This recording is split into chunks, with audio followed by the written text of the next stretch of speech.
Well, hello everybody. It's Sarah Boothby, Soldier in Psychology. These are conversations for restoration, and this is one of I just think one of my favorite people. Actually, this is Father Kenneth Tanner. I'm not gonna pretend that I am especially fond of you, to use a William Paul Youngism. So for you, Father Kenneth, maybe you can just remind people like where you are geographically, where your Yeah. church is at. Yeah, we are north of Detroit, about 45 minutes, in the comfortable suburbs. Um, and I've been, July 1st, I've been pastor for 20 years at Holy Redeemer here in Rochester Hills. So that's big. And I I volunteer for our first responders in the county as well. And I love what I do. Yeah. Um, and so I mean, one of the things I appreciate about you is I think you naturally show a pastoral care. Mm. And I guess if you were going to explain to people Hmm. what we mean by pastoral care, like how do you explain that? Yeah. Um, Well, in the Christian tradition, there is a uh cure of souls, what's called the cure of souls. So like, doctors have the cure of, bodies and so forth. Um and so that's what we're called to do is care for people's souls. If they've got something wrong with their heart or their skin or something like that, of course we tell them who to talk to. Maybe tell them to go see a heart surgeon or whatever. People have, they're having problems with thoughts and they need someone to help them, walk alongside them. I'm gonna, say, let's see a therapist, let's see a counselor. Let's talk to someone about that. Marriage and family, that type of thing. Is, hey, let's talk to a therapist. But if you're struggling with your understanding of God or relationship with God, or you're troubled about um, anything along those lines, you want to explore your connection to God more. This is the kind of thing that the care of souls is about. And whether you're pastor or priest or a deacon or lay minister or um, what have you, reverend minister, there's rabbis, um, that's what we do. We care for souls.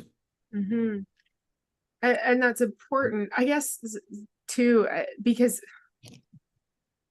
maybe do you think I think we've kind of lost track of that maybe with the North American Mhm. church. Like, Yeah, do you have wonderings about that? Like where the sure. church, yeah. Yeah. I mean, I think what can happen, and it's very complex because there are many churches and Yes. many experiences and many dynamics that are involved. But I go just down one train of thought. You could say that in some places, church and what it means to go to church and what it means to connect with God got simplified down to, um, accept Jesus into your heart, confess that Jesus is Lord. Sometimes, depending upon the church, you get baptized and so forth, and you just become a loyal, member or tender of that church or whatever. And there's not a lot um, of the kind of thing that would take that deeper, you Hmm. know. So um, either in worship or in preaching or in teaching or in fellowship or in you know ministering to the poor, whatever it may be, that helps us become to by the Spirit become people who are aware of God and talking with God and loving our neighbors and um, being able to unburden our. So there are gifts that the pastoral offices exercised over 20 centuries, from listening to people's confessions to um, sitting down with people over coffee and talking, their theological questions. There's practices like Lectio, where we read out a scripture and listen to it. And there's the Eucharist, in which it combines, prayer and the table and preaching and teaching, taking care of the poor. Um, all of that, there's just all these um, tools, as it were. Hmm. The psychologists have tools, the psychiatrists have tools, medical doctors have tools, and so forth. But, pastors and priests and rabbis have tools as well.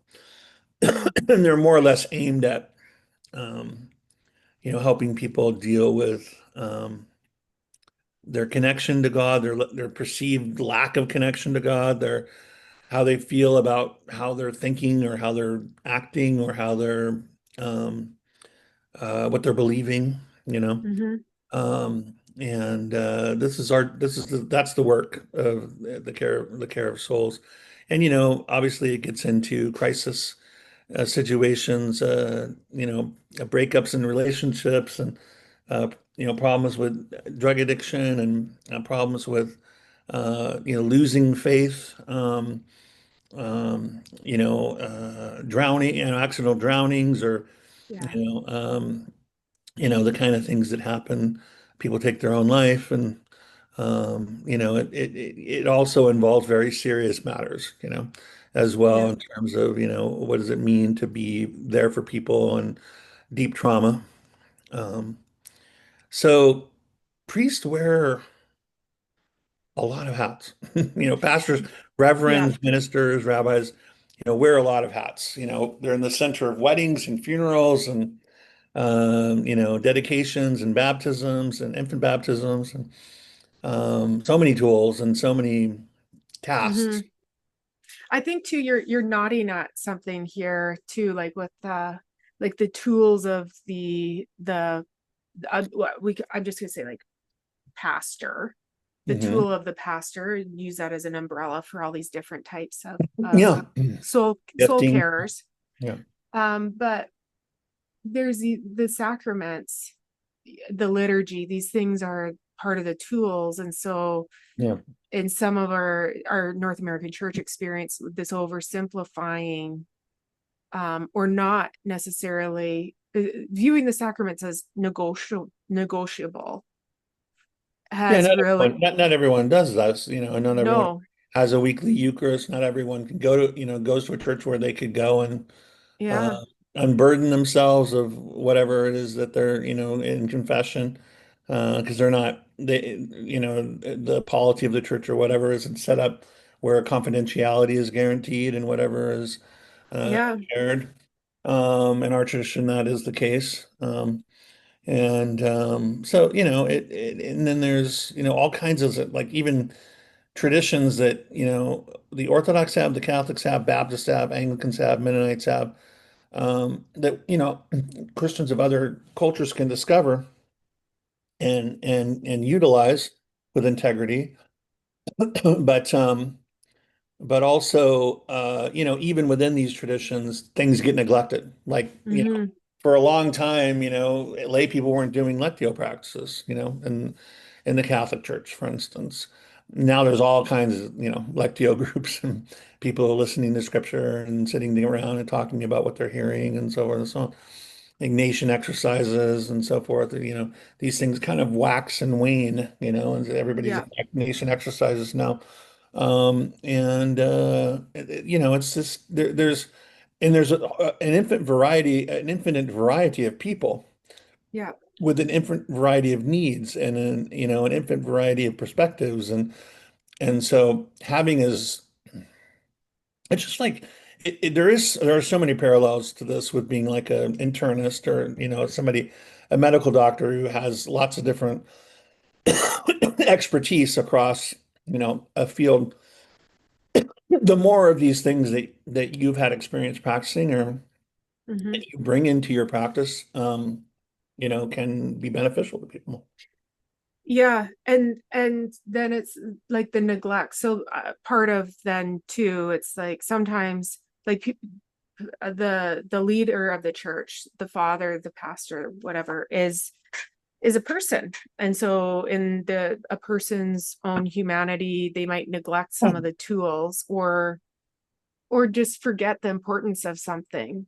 And Yeah. so then that limits the church's ability to. It's also the case, and I apologize to everybody. I've been dealing with a Mhm. lung issue for a while. The um uh, it's the case amongst clergy or religious leaders or monks or rabbis or whatever it is that, as you say, we're human. And you'll go to some doctors, they're really listening, you know, Yeah.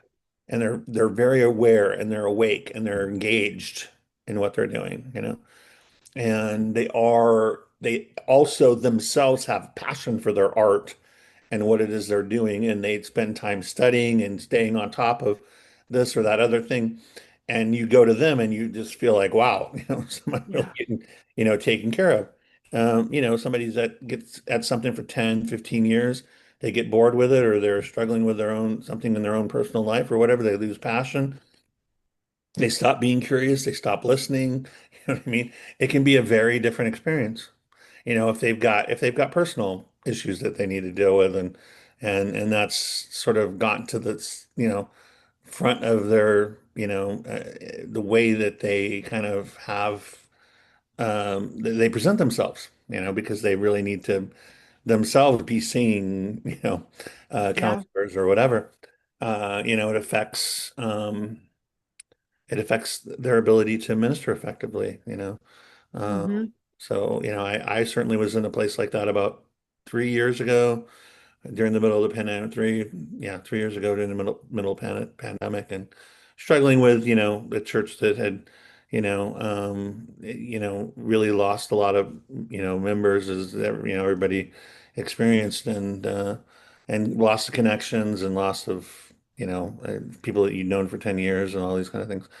And I started seeing a therapist, and it was so helpful, because I was able to talk about how I was feeling about all that and what was going on with me, and it really sort of settled some of these questions in my mind, and helped me to put all of those feelings in the where they belonged, and deal with it, and so that I could very much get back to being present in the moment, listening, practicing passion for Jesus and the healing arts and pastoral arts and so forth, and just really get back to ministry, because I wasn't, spending so much time like in aching or frustration, Hmm. or, maybe even mildly upset about, the way things had gone. So, um, we all need, you know, we all need that kind of help.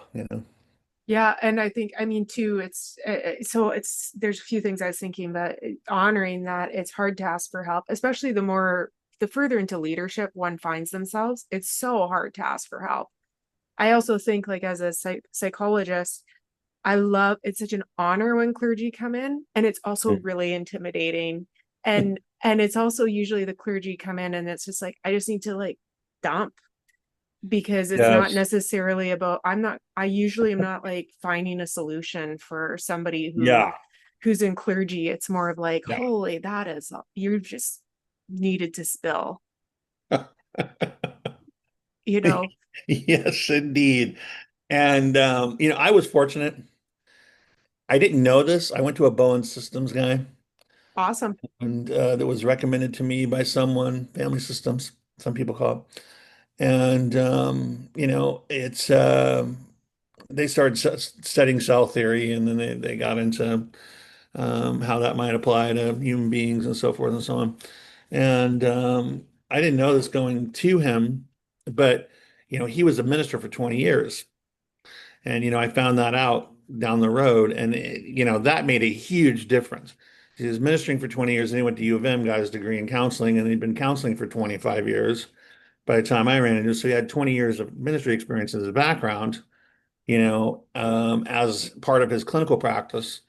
And so he's been very helpful to me, Oh yeah. in giving me some sense of how I'm responding and feeling, and working on those things so they're not building up. And, because it's like, you're embarrassed to, to even, I'm not now, but to, admit that you're feeling these ways or whatever.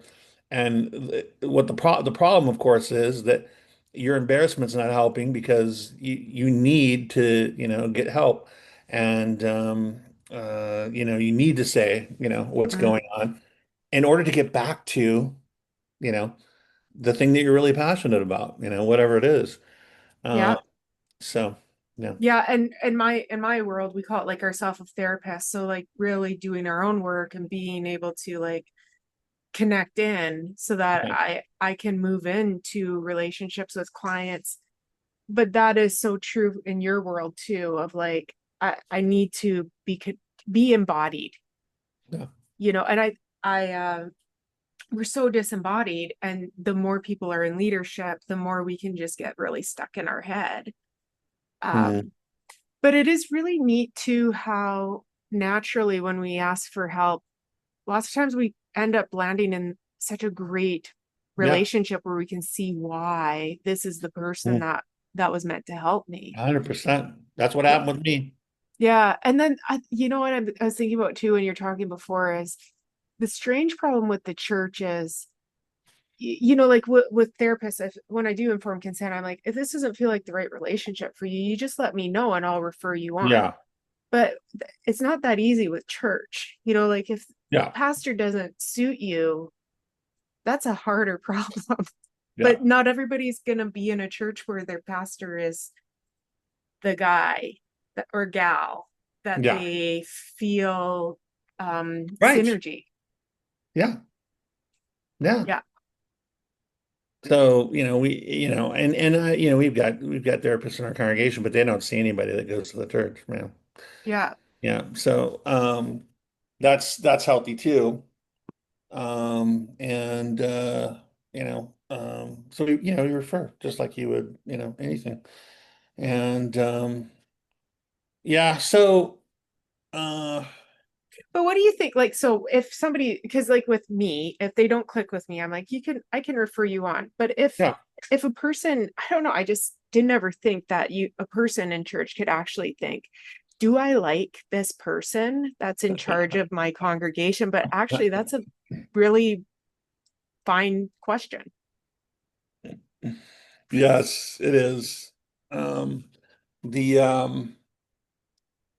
Yeah. Um, I think you just have to get over the initial discomfort in any kind of situation. Well, whether it's you're going to a new doctor for the Hmm. first time, you're going to a new dentist for the first time, you're going to a new mechanic for the first time, or Yeah. meeting your child's significant other. It's you have to put yourself out there, and um, And be so. curious, I guess. So, like, if so, we're having human experiences in the church. It makes sense. It's the body of Christ. It's all of the people coming together. Mhm. And so being aware of how we feel with the the leadership of the church or the people sitting in the pews, it's all just a fair experience for people to evaluate. Um 100%. There's no uh, we're doing important spiritual work. Christ is in our midst. God is the primary actor and person involved in that setting, and acting on everyone in various ways, always uh, to the end of love, always to the end of our well-being and so forth. But just because you're in a Christian community doesn't mean that there isn't things that could be better, yeah. because human beings are involved, right? So everybody having the humility to recognize that they bring their own stuff to that gathering, it's um, it's the Marcho, it's the Groucho Marx, joke. I never want to be a member of a club that would have me as a member, So, Yeah. and so recognizing that, everybody brings something to the table that's a little off and needs some love. And so we have to be, it's okay to analyze, and ponder what's going on and try to get people help if something about community or something about how the church is Hmm. functioning isn't going well. It's not a faithless thing. That's a faithful thing. That's not Yeah. that's not a meddling thing.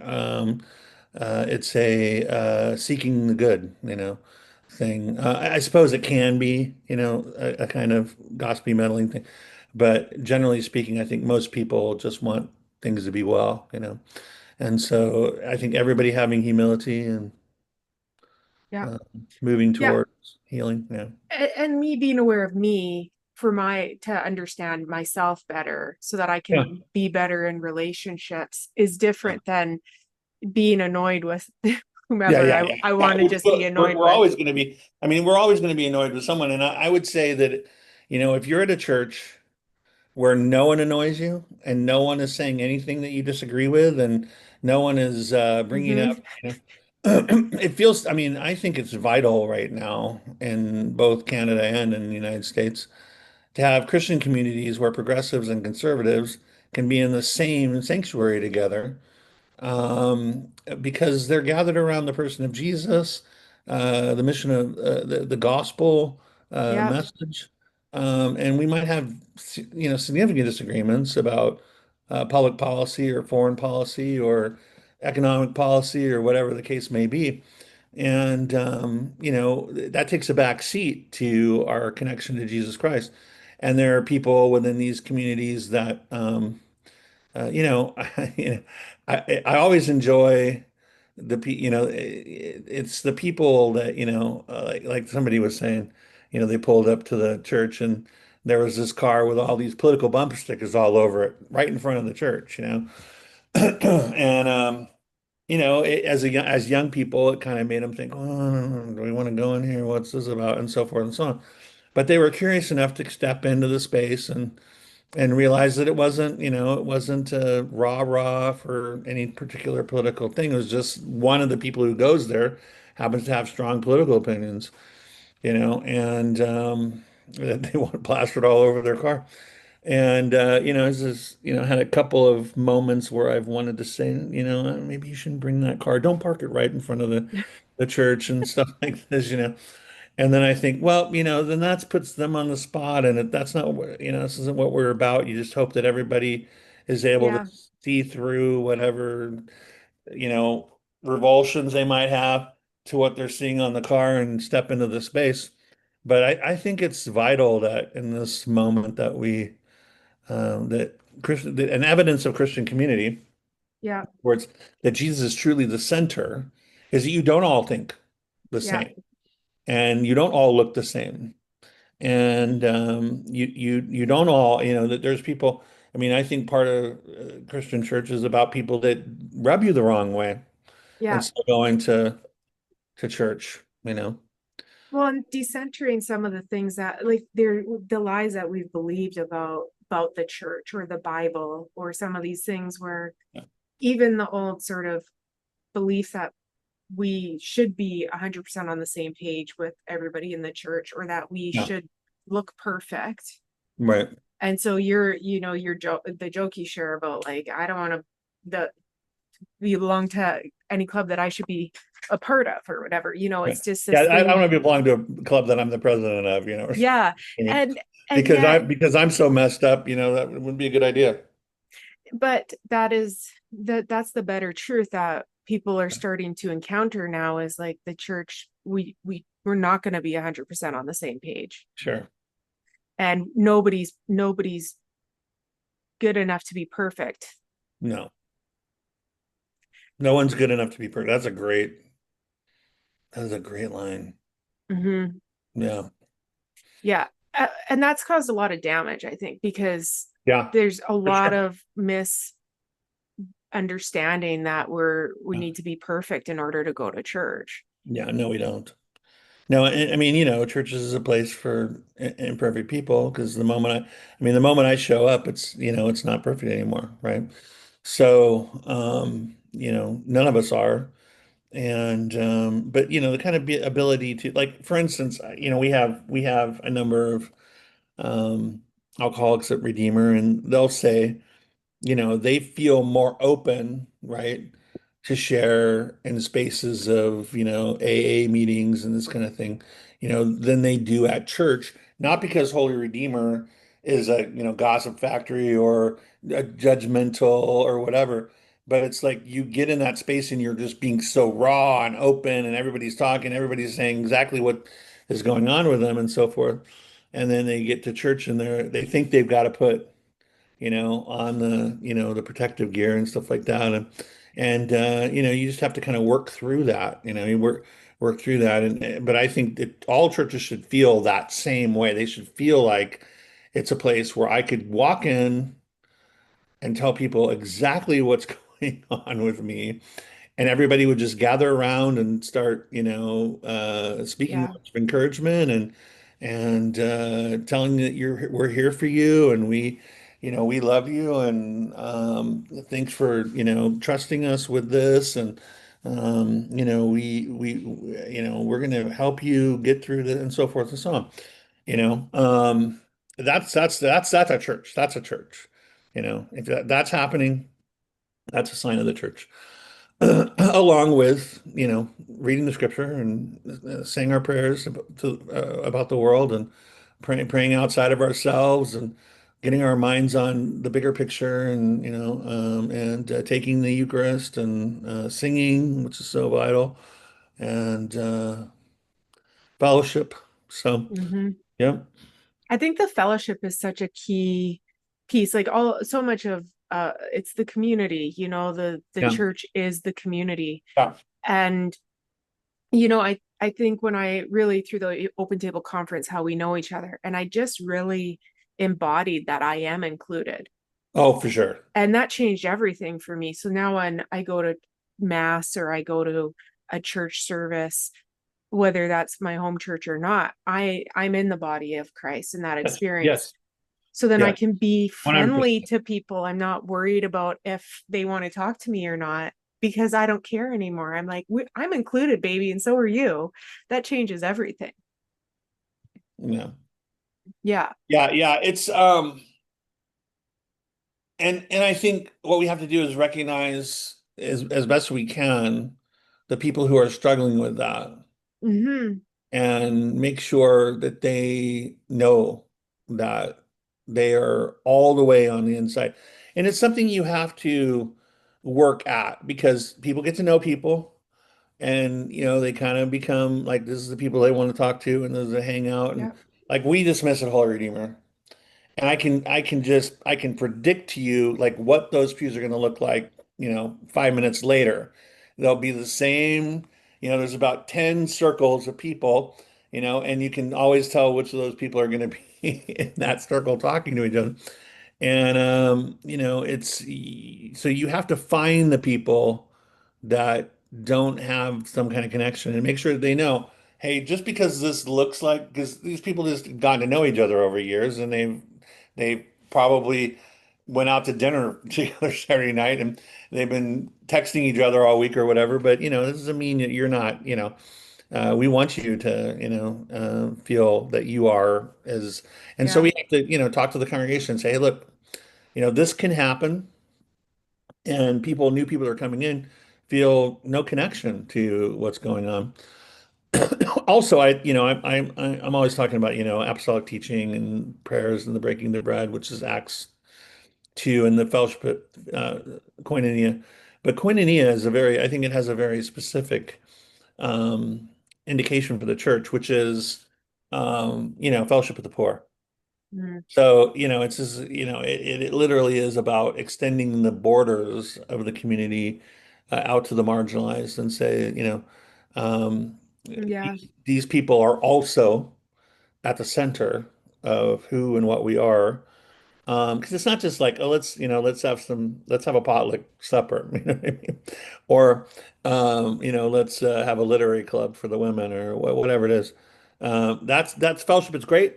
It's all good. Right now there's a men's walking group at our church, and that's all great, and then most of this stuff is kind of initiatives of, different members. And I'm Yeah. saying, let 1,000 flowers bloom. I don't care. Have as many groups as you want. But the focus, I think, in Acts, as it becomes very clear about widows and orphans and all these things, is about the church's koinonia is about koinonia with the oppressed, koinonia with the marginalized, koinonia with the poor, and that we're not just, like the ruler who invites Jesus to the dinner, Mhm. the all of their friends and family and everyone, and there's no one that, isn't a patron of this person or somebody that's their friend or whatever. The church is a radical kind of community. And so one of my controversial opinions is that a house church isn't a church Mhm. because you have to have, if you're going to have the church, there has to be a publicly known space with publicly posted times that anyone can show up at. Mm. You know what I'm saying? Yeah. Um, that is church. Now, yes, I understand that like in Rome or in China or wherever in the past or the present, that it's illegal to gather as a church or whatever, that you have to take steps. And in societies like that, there's ways for people who don't know about the community to become involved with the community without getting people in trouble. Right. But in America, in Canada, you know, mostly what these things end up being is we just want to do, church with our friends, and it becomes very insular. It becomes very like economic. Almost every, you can almost the economics are almost always the same. Hmm. The demographics are almost always the same. Political and other, it's just people who are their friends, Yeah. And and it's comfortable. And then again, yeah, like this, that what we were talking about at the very beginning, like the loss of the sacrament, the tools, yeah, the pastoral tools. yeah, And so some of like the tradition, yeah. and the wisdom of the tradition that informs the pastor who's caring for the congregation. And then it is Yeah, sort of like this watering down, we're moving away yeah, from some of the things that are actually how our soul is cared for. yeah, yeah. And everything I say, by the way, has a caveat. For instance, like you might be in a community, you might be have left a dangerous church or Yeah. some kind of toxic Yeah. situation, and you know each other, and you decide, well, we're going to just start having, church at home or whatever. And it's just like it's not about like, hey, we just want to be with each other, but it's a crisis situation, and this is your answer to that. And it's temporary, and everybody try to find something that Yeah. that where everyone can be invited. But right now, we're just surviving. You know what I mean? So, it's like, and I know this after, 30 years of ministry is that, always an exception to whatever you're saying. And Yeah. but generally speaking, I think private church is in church. You know? And I appreciate the caveat and what you're saying, because it's also too, I remember in the Matthew Bible study when we talked about fasting, and I really was like drawn to this, the remembering that we take a time, a break from something in order to come back. And so it's like, yeah, you know what, church was really unsafe for me for really good reasons. Yeah. And pushing pause on my relationship with a physical church building was important for my healing. But then it's also like we push pause, but like finding our way back in, Mm, because of what the larger, well, the church connects us to the cloud of witnesses. yes. It's just the, you know, um, it's a never ending adventure Mm. to really engage with the traditions of the whole church. Yeah. Uh, and people that lived 700 years ago, 200 years ago, 1,000 years ago, Hmm. 1,800 years ago, who spoke different languages, came from cultures that had different technologies and different mores and cuisines and ideas about the afterlife, whatever it is. And to see the what the Holy Spirit has done in all these different Hmm. situations and how applicable it is Communion of Saints is something that sounds spooky and sounds, like people think of it as like zombie, it's they have all these wrong categories for it. It's not about ghosts. It's not about, which are like spirits disconnected from their bodies or bodies disconnected from, their spirits or whatever it is. It is whole persons, who are living in the glory of God, which is a now place that is constantly and consistently made available to every moment of historical time because it's outside time. And, it's the place of resurrection. Yeah. So, Yeah. the transfiguration is one of the bases for it. Moses and Elijah, long dead or long transferred up into heaven, whatever it is, are there, talking to Jesus, you know, embodied and well. And so, the disciples see this and recognize that death isn't death. Like Mm-hmm. just because we've got tombstones, just because we've got markers, and just because someone lived 500 years ago, and if we open their tombs, all there is dust there.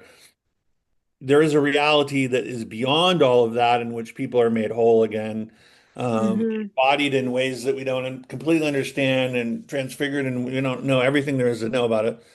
But and those people are like people. This guy wrote C.S. Lewis about it. It's like, I don't know what I think about this, and he says, well, would you ask your aunt to pray for you? And he goes, sure, I'd ask my aunt to pray for you. So then why wouldn't you ask Moses to pray for you, or Mary or Mm-hmm. Andrew or whatever? And he goes, well, they're not, they're dead.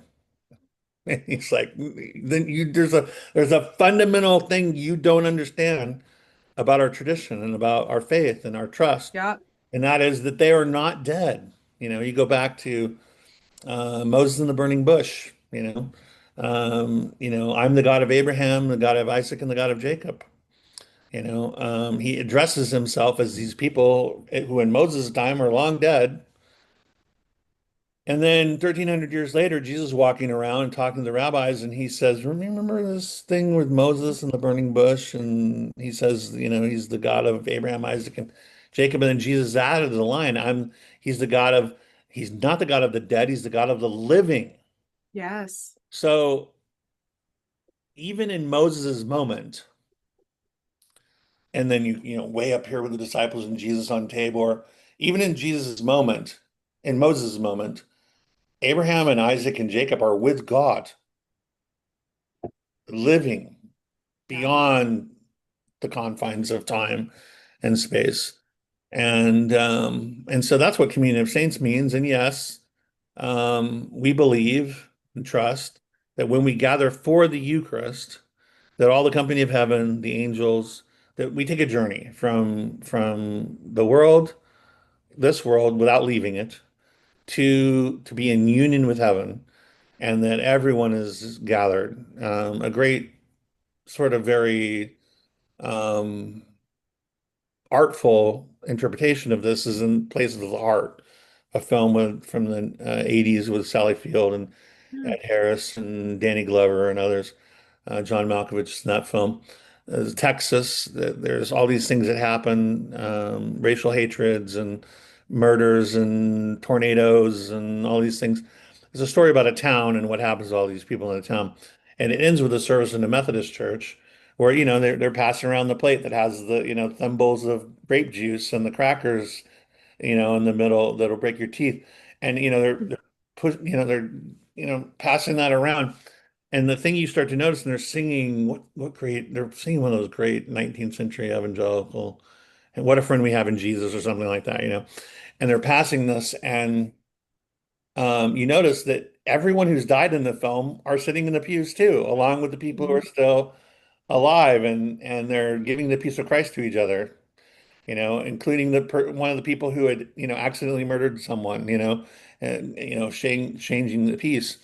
Um, this is something we trust about the Eucharist, is that the community that our communion with the saints is made real, Hmm. and present. And so like you go into Orthodox churches, it's not even a matter of imagination. They're just, the They're saints are, there.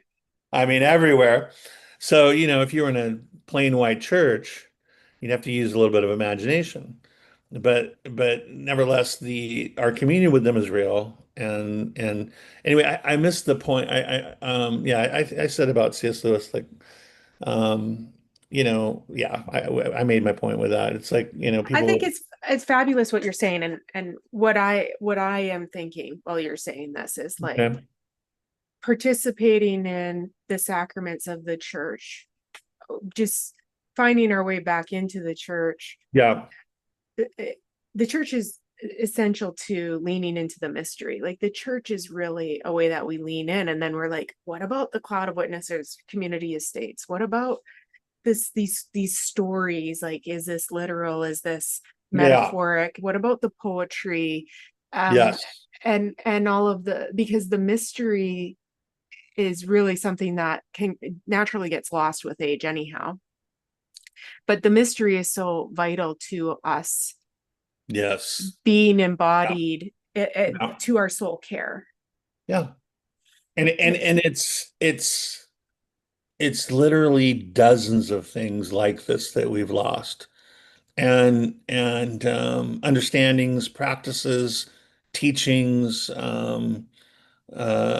yeah. And I mean, in the corporate, in the 21st century, we say best practices, you know, things that, has just been lost to us, Yeah. and we need to reclaim them and recognize that they're beautiful and understand that they can benefit us loving God and loving our neighbor, and forgiving ourselves and forgiving others, and seeing ourselves as loved by God, and seeing ourselves as sons and daughters of God, brothers and sisters of Jesus, understanding who God is and so forth. And I mean, and we're not going to understand it all. Like I don't understand why asking Mother Mary to pray for me works, or asking Fatima, the woman at the well, to pray for me works. But there is a there Yeah, is a relieving knowing that the yeah, woman who carried Jesus in her womb is praying for me. Somehow that's relieving some not psychological great. pressure, even, like that something happens, you know. Yeah. And so many people, I mean, men and women, such devotion to her, Hmm. and I mean, you can start to understand it when you start to see how central her story is to the story of Yeah. salvation.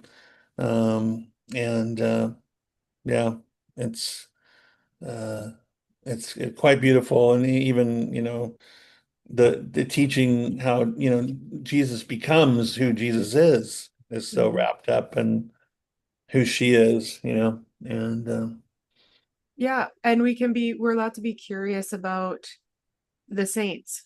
yeah, There's nothing wrong with that. So there's, again, it's just this sort of the soul care and all of that, those parts that a pastor, preacher, rabbi, yes, imam, imam, all these religious important people are holding. It's a lot for you guys to hold.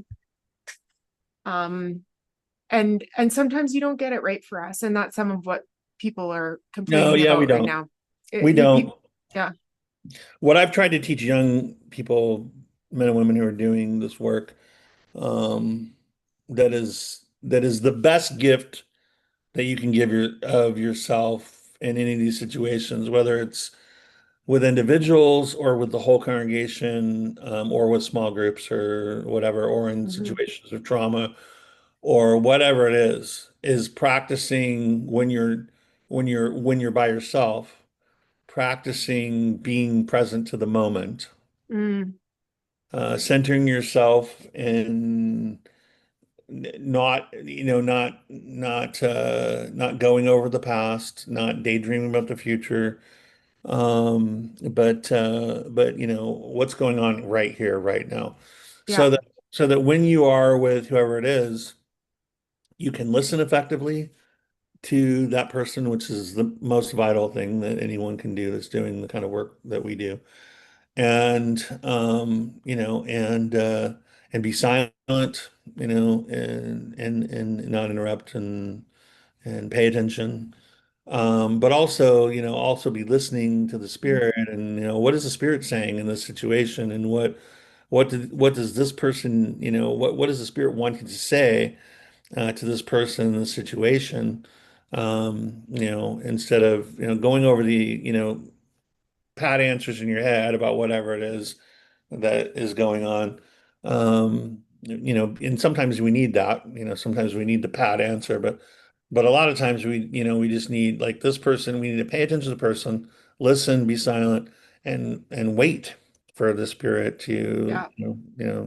direct us and what to say or do in Yeah. a given situation. And I think that's really well said, Kenneth. And it goes back to that what is pastoral care. A lot of it is like get out of my own way, get into my own body, be present.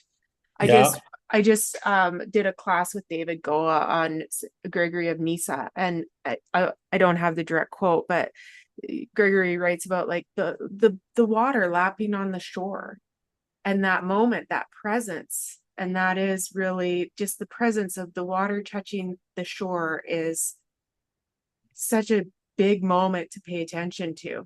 And you think like that is like yeah, a microsecond. yeah, yeah. Um, No, it takes that. I mean, no one is that focused all the time. no, And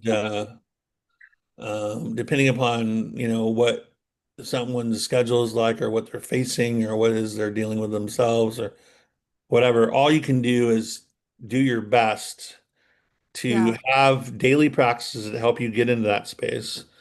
And then when you are in the space where the person needs your attention or help yeah, or ear or whatever it is, that you're able to disengage from the schedule, disengage from what needs to be done, disengage from, your disappointments or disengage from the things that you're preoccupied with in your personal life and so forth, and be, uh, available to the people that are in front of you. yeah, And I would give myself like an A plus in the sanctuary of, I mean, I that my mind is nowhere else when I'm mm, in worship than with those people and what we're doing and what's happening. And that's just been the case forever. I mean, I don't know a time when I don't get distracted.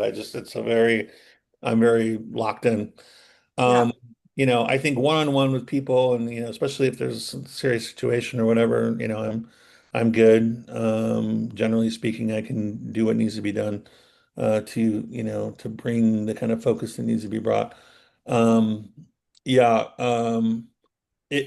things that I like I'm not like and like I'm not expecting to do or not anticipating to do, or I get into a situation where I'm in the middle of all the stuff that's going on in my normal life and I get thrust into a situation yeah, of needing to address or be care for, or that's a harder space to, yeah. you And know, to pivot, those yeah, times of pivot. And then I think too, it's like I like talking to you about pastoral care because it's like an innate ability. And that's some of this truth too. Like when we can think about the leadership over us, especially church leadership, and to realize like some people are like more talented yeah, at being caring than others. Some yeah, people have discovered how to be immediate or present, yeah, and some people haven't learned that yet. And it's not to make excuses for the people that yeah, have hurt us, but also just to like validate. It's like sure, that pastor just doesn't know that yet. yeah. And some people are better preachers than they are, one-on-one, Mm-hmm. I had I was lucky to have a curate at Redeemer who was super good at bedside manner, hospital, one-on-one. He was a great, like small group leader and, facilitator and so forth, and a good preacher. So that's, you got all of that going on. That's, better small, in some respects, I think better small group. I'm not a small group person, but he was a, very effective small group Mm-hmm. leader. And So it's we draw on a lot of different skills, and some people, frankly, on ministry staffs or in churches, just have no ability whatsoever to do the kind of pastoral care thing. They're they're visionaries, or they're builders, or they're teachers, or whatever it is, more of an apostolic gift. They're not pastors, and Yeah. so just being aware, I think that's true, and people in that position who are like that need to be aware when they're thrust into a situation where people need a pastor, that you better do your best. I mean, you need to try to do your best in that situation. Ask the Spirit to help you. If you're thrust in that situation, that's not your gift. Ask the Spirit to help you, and pay attention and do as good as you can, so we don't damage people. Yep. Yep. And then so just because too with your pastoral care, and you mentioned first responders. So that's Yeah. interesting because that's a switching of gears. Yeah. But how do you sort of conceptualize your first responder, like let's chaplaincy work, right? Yeah. Yeah. So, I get called to the scenes. What happens most of the time? Once a quarter, I go to 3 hours of, they'll bring somebody in from Michigan State, or they'll bring somebody in from, a counseling service or whatever. And they'll talk to us about best practices and dealing with someone who's just reported a rape, or who, has just experienced the loss of a loved one. And we have somebody come in and talk to us about how the brain works, and how trauma affects the brain, and how people who experience trauma aren't always present. Like they're off somewhere, they're they're unreliable and all these kinds of. So we're constantly being taught, kind of continuing education, but 90% of the time, we're called and we're like, hey, this is, a house is blown up, or a husband has just shot himself, or there's been a vehicle accident, whatever it is. And, the family are asking for, help, spiritual care, and so we head out, to whatever scene it is. Um, and, uh, and we bring the same, palette of charisma, Hmm. of charismata, I should say, of charisms, gifts that we bring in the sanctuary or the pastoral setting, except it's a little more like, we recognize that people are coming from all kinds of different religious convictions and situations Yeah. like that. And we're trying to be aware of, not being, I mean, I'm kind of automatically not, I'm not a parochial person. So Yeah. I don't have to worry too much about, like, I'm not trying to save anybody's soul, or trying to get them to join my church or whatever. I'm just there to, help in whatever way I can. So, yeah, that's all very, it's very different. I mean, again, it's show up, start paying attention, don't speak, don't act, until you've got some handle on what's happening, and or what the first responders need you for, or Yeah. what the family's needing, or whatever it is. And sometimes you show up and an hour later their clergy show up, right? Because Hmm. they, the sheriff's calls you, and then, so they arrive and you take, you take a back seat. Yeah. And but most of the time, I find, like, we've gotten some letters on occasion from people that, the sheriff's office gets a letter and then they pass it on. I've got one posted up inside here. I think what people most want is to be able to tell their story to you of what's just happened, or what's been happening, Yeah. or like what's going to happen next, or whatever. They're just kind of, they need to process with someone the event, you Yeah. know. And sometimes people are really, have a lot to share, and some people don't have, they don't want to talk, or whatever. They just want a prayer or something like that. But I think when we actually listen, and we listen well, and we kind of feed back to them, just like a good therapist would, this is what, this is Hmm. what you're saying to me. This is what I'm hearing you say to me, is really clarifying for people, really helpful. Definitely. Sometimes things are just so bad, and I Hmm. apologize. Sure. Sometimes things are just so bad, all you can do is just hold people or whatever. So, No, totally. And uh yeah, and you I think that that like is. when we notified those parents that their children were not coming home after the shooting at Oxford, that was the worst thing I've ever had Mhm. to deal with, and there's nothing to say. There's nothing to say. Just you're there as long as they Yeah. need somebody, and then you go home. Yeah, Yeah. And there's some things that don't just break the heart but break the mind. yeah, And so when we're coming along 100%. side of people who it's like everything's bent inside of them, it's an existential crisis. And so I think it's so refreshing to hear you say, like, of course, a spiritual, like just knowing here's a spiritual man who or person who's coming alongside of me, Yeah. especially a Oh, spiritual man who's not trying to make me change, but just being beside me. yeah. Oh, yeah. That's a huge 100%. deal. It's a huge deal because the soul is so cut open in those situations. Yeah. Absolutely. Yeah. Yeah. I don't represent this church and I don't represent this religion or this idea or Hmm. whatever. Um, I think most people are just moved that someone who's a volunteer, who's not Yeah. being paid, is just on which is our situation, and Yeah. all of us, all the chaplains that serve the sheriff's office, it's volunteer. And or have left home or we've left whatever we were doing and we're there for them. And I think that just alone sometimes, is Yeah. comfort to people that somebody would leave whatever they're doing and come. But I've been on hiatus from it for 6 months because of all the stuff I've been dealing with.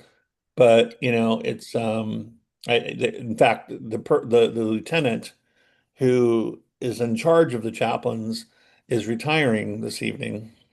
Oh wow. And I know she knows that I've not been well, and the air quality here is horrible right now. So I it's just something I just have to there's some things I'll do and sometimes I won't do right now. And so I Yeah. miss it to some extent. And I'm one of the people that they, you know, rely on Yeah. when they Yeah. call more often. So it's been, I missed I missed 2 or 3 trainings.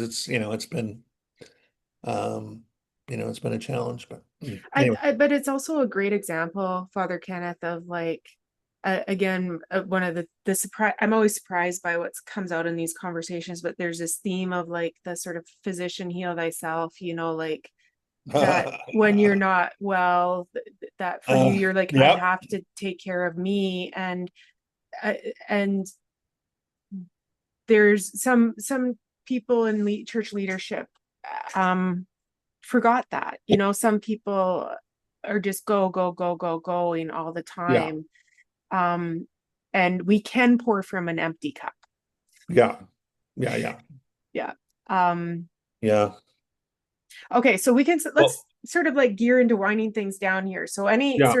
any sort of thoughts or sort of pieces as we're consolidating our conversation. Yeah.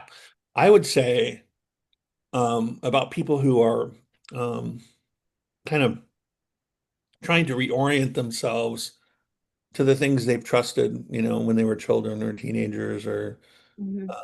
now even in adulthood, where they feel wounded by the church, they feel um,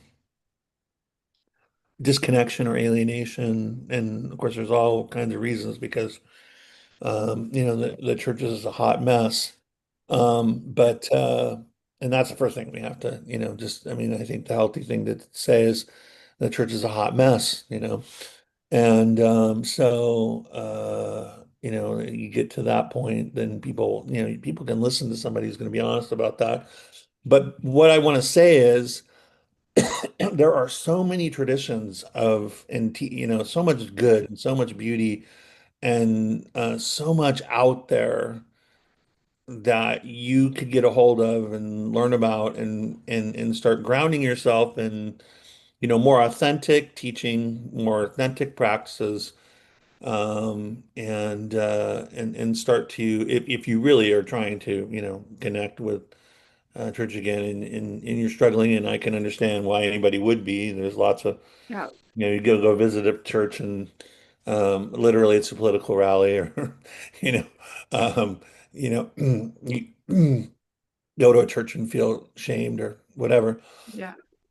It is, and that's easy to happen, unfortunately. And I think it's To okay. just Like, like start engaging with the great tradition, and start yeah. seeing uh, what Christians of past cultures and past mhm, times, places have done, to see the Lord and to connect with yeah. God and to love their neighbor and to understand, to contemplate the mysteries and to learn and to grow. And And to go where I mean, back, well, in the early 2000s, we would like, there was the church hopping conversation. Oh, don't church hop, don't church hop.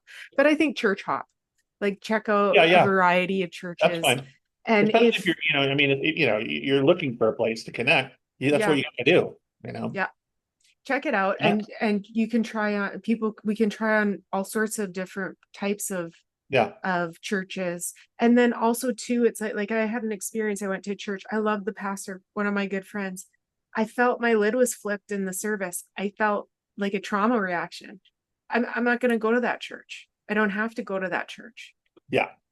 And it's okay. And these things of like being like you said, Father Kenneth, be present with your body, pay attention to how you're feeling in the physical buildings that you're in the conversations that you're in about the mysteries You of might like the teacher, but you don't like anything else about what's going yeah, on. yeah, Or you might like the music. And, a lot of these big, boxers have amazing, entertainment aspect to, but, you might like the music, but the message is really bizarre. And, or you just kind of feel, mhm, that they're really not there because they're passionate about Jesus. So, whatever it is. But, I mean, also, I think if there's something you like, go a couple of times, go two or three times, yeah, you don't trust your intuition yeah, about something or your initial judgment about something. yeah. One of the things And I tell people, they're like, I can't find a church. I can't find a church that's like Open Table, or I can't find a church and I understand, I get it.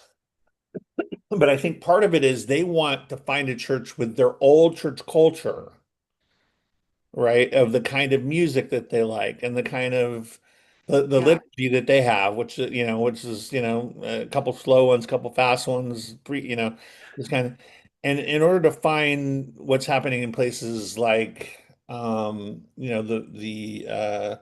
what Paul and Baxter and Jason Clark and other people are doing, and what's yeah, happening at Open Table and what you guys are doing in Canada and so forth, to find churches that are engaged with stuff like that, you're probably going to have to go to a church that's led by an African American woman. You're probably going to have to go to a yeah, church that has a lot of old elderly people in the congregation. You're going to have to go to a church that sings like out of hymnals instead of, with rock guitars and so forth. And you just have to be open to that difference, yeah, if it's really that important. But I think, Tara, I think I've done everything I can with my voice yeah. No, uh, that's fair enough. I appreciate you so much. And I just, to sum up what you're saying, is I think yeah, it's like the evaluation is not just like emotionally do I feel good in the church space, but yeah, yeah, psychologically and soulfully as well. yeah. How Look am at I think doing? about it. Yeah, Yeah, ponder it and go back. If yeah, there was something that you liked about it, go back and check it out again. Your first impression, your first judgment may not be accurate. You know what I mean? right, right. And So, to contemplate on these things. So Father Kenneth and I will just keep talking, and he does, you do have the lung issue and you've got a big trip that you're heading off to tomorrow. So I'm gonna firmly say that we're saying goodbye, All and I'm right. so thankful to see you. And I look forward to catching up in the fall with our Letters of Paul Bible study through the Open Table Conference. I look forward to it every week, just seeing all the friends on the Yeah, monitor. me So too. and thank you for taking care of your health. There's only one Father Kenneth Tanner, and I mean, oh, you take care of him. It's it's required a tremendous amount of patience, and I have that I don't have, and Mhm. it has there's been disappointments, and it lasts so long. A couple weeks ago, I just ran across a video of somebody, and they were saying, if you've been sick for 6 months, that's not just affecting your physical Yeah, body. That's starting to affect how you feel and think, your mental, health. yeah, And I realized that it's been, it's been somewhat daunting, and but it does help that it seems like we're moving in the right direction finally. And yes. so I'm confident, or I'm buoyed, as they would say, like on the sea or whatever. I'm buoyed, Yeah, by that's I'm feeling better, yes. and then I get to go to Scotland and see everyone, and so anyway, Yeah. So thank you so much. yeah, And thank you for yeah, just taking the time to do this with me. And I'll put Father Kenneth's information down below if you want to check out how you could watch his church online, or just sort of, yeah. Just if you want to, Instagram's a good place to connect with me. yeah, I things I write, most of the short things I write, and then I have a Substack that has the longer pieces and stuff. But you can find me on Facebook, Instagram, yeah. Substack. Yeah. So I'll put it in the description as well. So thank you, Father Kenneth.